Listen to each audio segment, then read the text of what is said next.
All eyes on the labor market on this last trading day of August. Live from Studio 2 at Bloomberg headquarters in New York, I'm Katie Greifeld. And I'm Bonnie Quinn, and we're kicking you off to the closing bell here in the United States. Well, we had a triumphant week, really, for U.S. stock bulls, but it is fizzling just a little bit now, and we can see the S&P 500 is up about 0.1%. It was lower a little bit earlier. There's some individual stock stories in there that we will be getting to at a certain point today. The Nasdaq 100, as we know, it's not unusual that it should be higher than the S&P 500. It's up about 0.4%. Of course, we got that inflation data, which showed that the core PCE deflator was coming in just at around 0.2%. So that calmed markets. That was a benign reading. We also obviously had the JOLTS data, which showed that perhaps we're seeing a little bit of rebalancing in the labour market. We'll have to see if that continues tomorrow morning. All eyes will be on that report, and perhaps that's why we're seeing a little bit of a sort of, calm churning of the waters here. Definitely a bid in treasuries. The 2-year yield at 4.865%. That's been the same for a day or two now. And a bid in the dollar index. I do want to point out, though, that we have had a 4-day run now for the S&P 500. And we'll have to see if we have a fifth.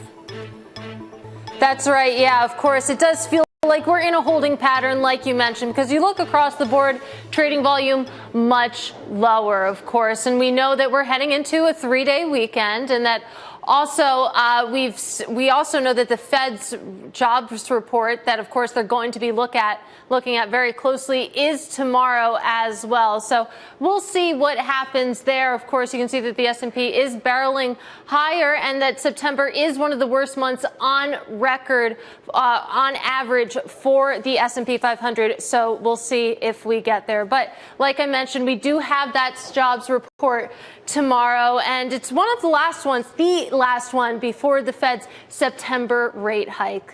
What that means for the Fed's path forward, Wall Street a little bit divided right now after we got some mixed economic data this morning just from initial jobless claims and also that core PCE. So right now about even odds when it comes to a November rate hike. And Bonnie, of course, what the Fed's path forward matters a lot for leadership in this market. Well, is it done or is it not done? Is it going to be done at next month's meeting? We are expecting a pause, but maybe the one after that or the one after that, there might be even another hike if we do see inflation continue to increase and, of course, the U.S. economy to continue to heat up.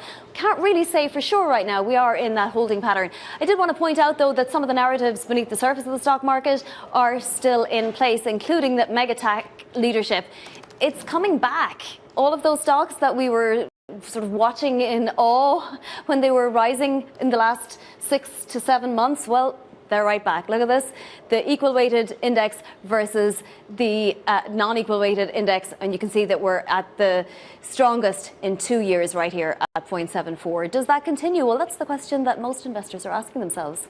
It's a big question right now, and luckily we're joined now by Quincy Crosby. She is Chief Global Strategist for LPL Financial, going to help address some of the big questions hanging over this market at a pretty interesting juncture, Quincy. It feels like, okay, we had decided that the narrative was bad in August, then we saw this lift to end this month. As we head in towards September, which of course is seasonally a pretty terrible month for the S&P 500, what's the mood music on stocks right now? Well, when we look ahead to the end of the year, from the end of July to the end of the year, the statistics, the historical picture looks very good. We had a very strong move from last year till July, the beginning of the year until the end of July, and typically, historically, the market should close higher. In addition to that, it is very rare that you have 2 years of a market down. And that was unusual. It was, 1999, 2000, 2001, and 2008, and 2009. This year does not fall into that pattern. We have the presidential cycle, and we have companies that are actually doing quite well. So it's not a given, by the way, just because of the historical negative seasonality, that September is a horrible month. But we should be prepared for it. And the financials, they're under pressure. But the big tech, as you said, they are coming back. And the semiconductors overall are coming back. We want to see that because they are a major leading indicator. They are a barometer for global demand. It's interesting to hear you say that, Quincy. Talk a little bit more about that. When you're thinking about what's the bellwether here, what are the canaries, if you will, that you should be watching? Sounds like the semiconductors. Well, absolutely, because if they start pulling back in a material way, it's very difficult for the rest of big tech to keep moving. You know, we have to remember that NVIDIA, basically a semiconductor name, they were well known in the gaming industry as the semiconductor part of the market, now up there with the big megatech names, pure megatech names. So if they start pulling back, you can expect, I think, the market to say, we're seeing a slowdown coming. It spreads beyond just technology when the semiconductors are pulling back. That's how much of a bellwether they are. And in fact, I want to point out, when this bull market was born, the semis led, big tech led, but we did not see transportation leading. And that worried a lot of people, maybe old fashioned, but then we heard the counter argument, and that as well, the semiconductors are really the new transports. Quincy, with all your background in fixed income, are treasuries a screaming buy here, and where, if so? Well, yeah, I mean, they are attractive. They're providing an income. They are, what shall I say, on the short duration side, they're well. And but if you believe that the economy is slowing and that we are due for a broader slowdown, you probably want to go out long duration, because then you get your capital appreciation plus the yield. But if you're in short to maybe the belly of the curve, I think you'll do very well. Investment grade corporates are doing well, high grade. I would stay away from high yield. I know that that there's tremendous attraction to it because they've been doing well. They're pretty tight in terms of the yields. But September they have kind of a negative profile because September could be difficult. Maybe it breaks the cycle this year, but we would say stay away right now. Quincy, what are you anticipating in terms of issuance for corporate issuers now as rates sort of maybe peak, or at least are close to peaking? Does issuance continue? Will it be attractive? Yeah, I think issuance is going to continue. And I think that as the yields pull back a bit, if they continue to pull back, you're going to see attractive offerings and bidders for it. There's attraction for corporates. There's attraction for the treasuries. All right, Quincy, got to leave it there. Really appreciate your time on this final trading day of August. Our thanks to Quincy Crosby of LPL Financial. Now, coming up on the close, we'll get a preview of tomorrow's highly anticipated U.S. jobs report. We're going to do that with Elise Gold. She is senior economist at the Economic Policy Institute. Plus, shares of UBS soar after the bank posts a record profit and outlines major cost cuts following the acquisition of its former rival Credit Suisse. We'll have the latest on what UBS is planning. And we'll get insight on the climate for ESG investing in conversation with Stephen Meyer, CIO of New York City Retirement System. All that and more coming up. This is Bloomberg.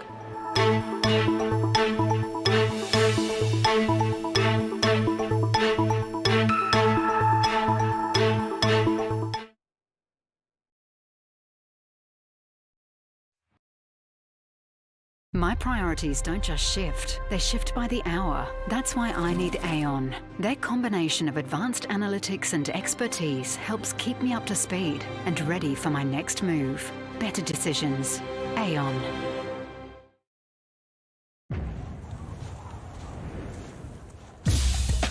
The Mariah is just an unbelievable place. It's a cultural oasis, and I've been given an incredible opportunity to pursue my dreams here as the head chef inside its world-renowned restaurant. Get the dessert out. I mean, people travel from all over to experience my food. It's a place for fine dining, arts, and events. And it's my home, a reflection of Saudi's culture and beauty.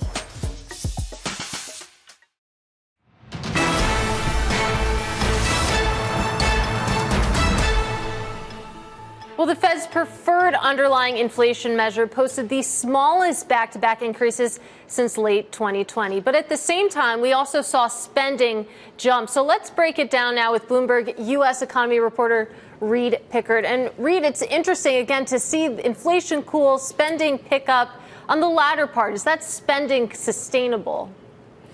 So, we saw this huge burst in spending in July, and it was driven by things like Amazon Prime Day. We saw increases from utility usage as this heat wave drove people to spend more on their air conditioning.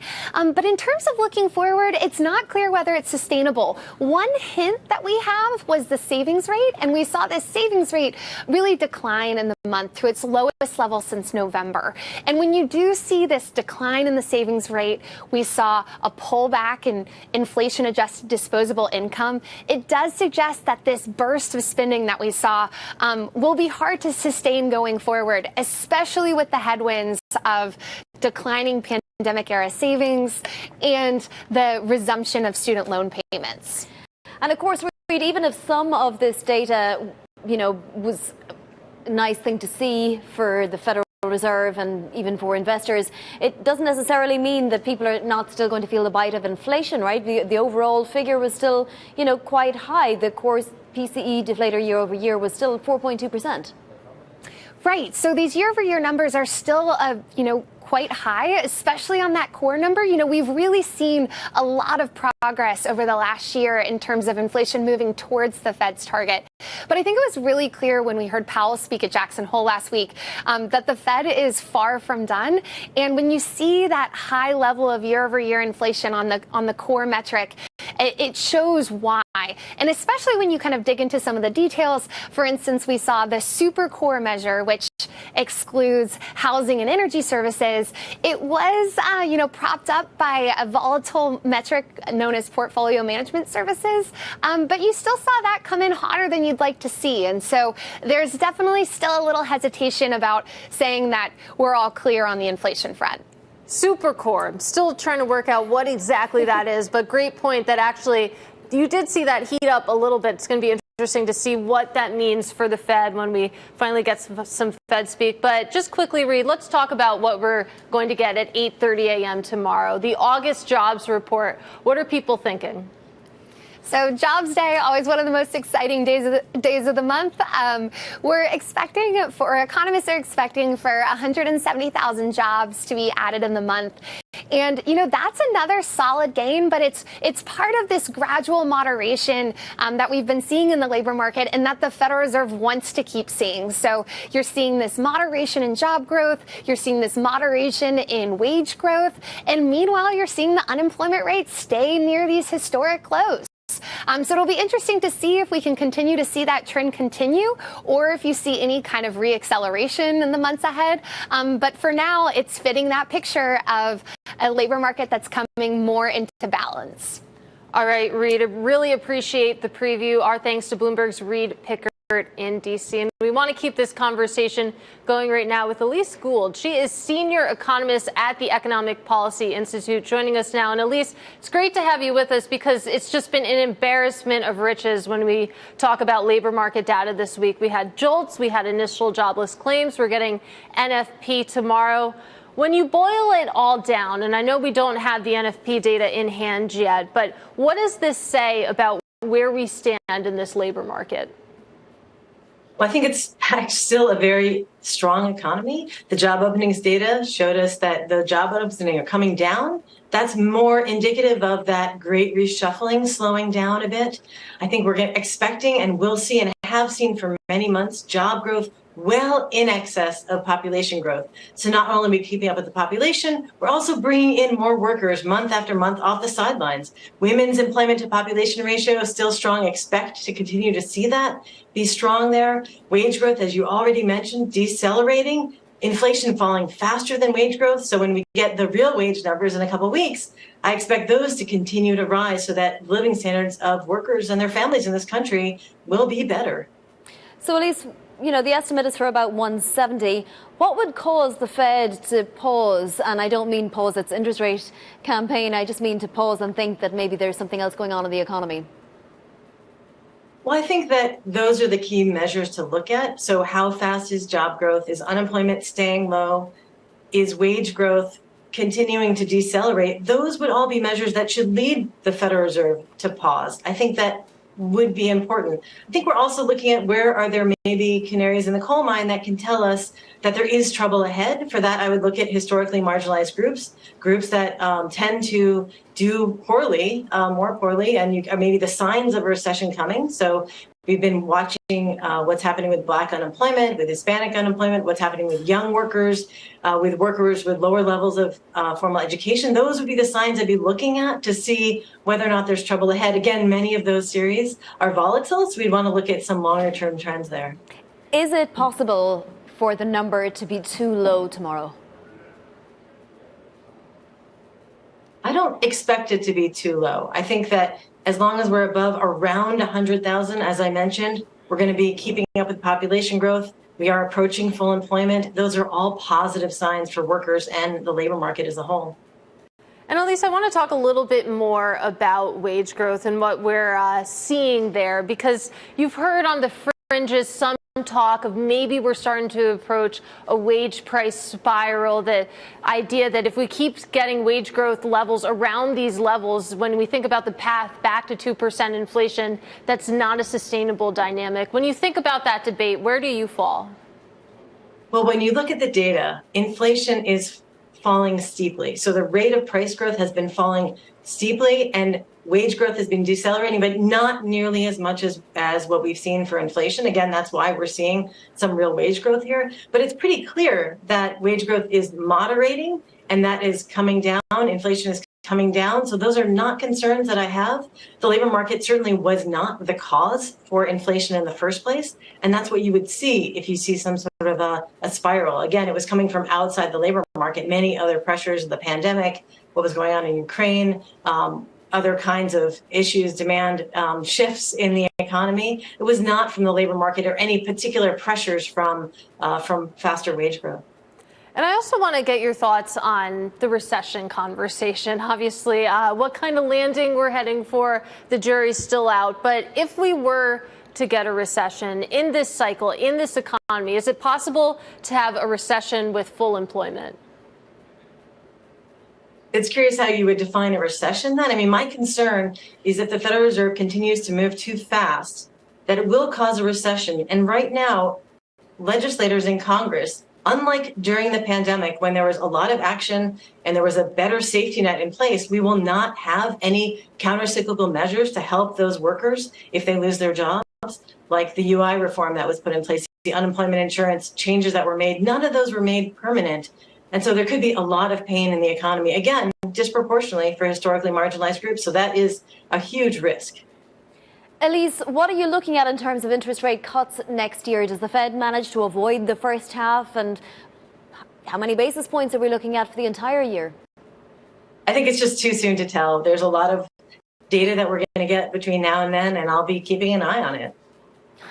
Sounds like you should be at the Fed as well.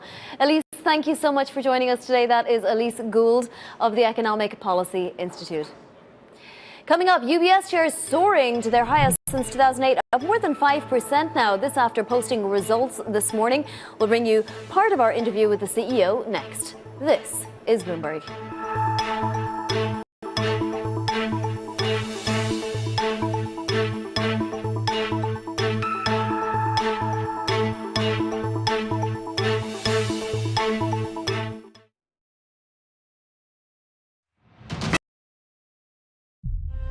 It seems more and more high-stakes decisions are ending up in my hands. While still of the challenge, I worry some decisions might not get the attention they deserve. Working with Aon means I've got their whole team in my corner, with advanced analytics and expert insights that put things in the right context. It's the gut check I need to stay on top of it all. Better decisions. Aon.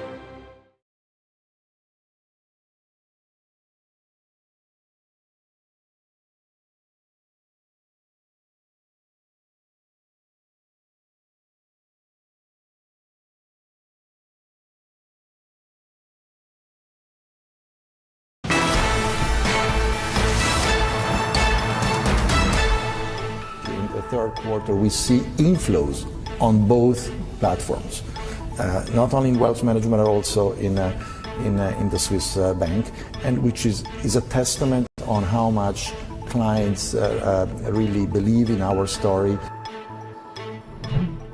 And that was UBS CEO Sergio Ermotti speaking with Bloomberg Television earlier. And that was after the company posted its biggest ever quarterly profit for a bank as a result of that emergency takeover of Credit Suisse. Joining us now is Allison Williams, Bloomberg Intelligence Senior Banks Analyst. And Allison, of course, when we talk about biggest ever, a lot of that comes back to accounting. But outside of that, what were your biggest takeaways reading through these numbers? Yeah, so I mean, I guess the net profit is an impressive number, but it's really, not one of the core things we were looking at. Two key real positives that we saw in the quarter. The first really is the stabilization of wealth inflows. And we saw results from both Credit Suisse and UBS. And I think it was really remarkable, Credit Suisse turning positive in June. They've had positive flows in the quarter to date through late August. And deposits. It was interesting to see that Credit Suisse had about 18 billion of deposit inflows in the second quarter, about 14 billion in the third quarter, versus flat at UBS. So really the key takeaway here is stabilization. I think that was investors' biggest concern. It's the key rationale for the deal to work is that wealth business. We heard a lot about competitors eyeing this business at the time, but what we're seeing is really the business coming back and that stabilization, which is core, I think, for the deal's success. And then, Allison, what are the key questions remaining? They've obviously been operating at warp speed here. Yeah, I mean, the biggest negative is just that this deal is going to take a long time, and it's going to require investor patience, which is a tough thing to do. But when they're talking about their targets, they are talking about 10 billion of gross cost saves, so that's upsized from the initial number. So that's a big number, but it's going to be realized with substantial integration by the end of 2026. So that's a fair amount of time. And there's obviously a lot of questions in terms of getting to that number. Is it realistic? The bank did talk about some of the job reductions that will be involved. But at the end of the process, the projected cost ratio of less than 70% is less than what UBS had wanted to do standalone before the deal. But the returns, UBS looks at return on common equity tier 1. They're targeting 15% at sort of the exit point of 2026. That's below their former standalone target to 15 to 18%. So that's not as great. The one other, I guess, just flipping back to another key positive that we saw with the deal was the fact that they are going to retain and integrate the core Swiss unit. This is something that actually our Bloomberg News department had done a great job reporting on earlier this week. And that's a key positive, really, because the competitive position that they have is significant. The offset is going to be that the government is obviously going to want them to have a standard of care, and perhaps that's going to require more capital, and perhaps that's where the lower returns come from. Well, we've seen a 5.2% now increase today. That's what investors are responding to, you think, Allison, or is there something else there?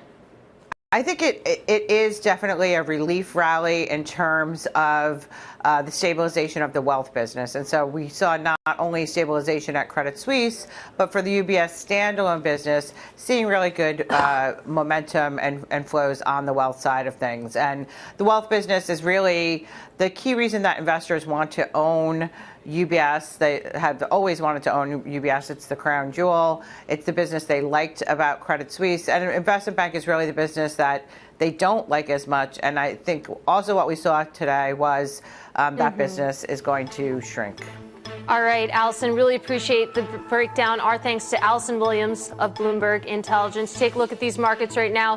Slightly higher, both on the S&P 500 and the NASDAQ 100. Are going to continue to count you down to the close.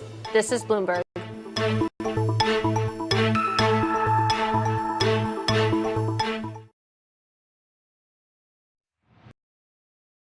My My priorities don't just shift, they shift by the hour. That's why I need Aon. Their combination of advanced analytics and expertise helps keep me up to speed and ready for my next move. Better decisions.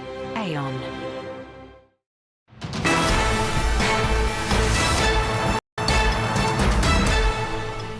This is Bloomberg Markets, The Close. Let's get a cross-asset check as we head towards the close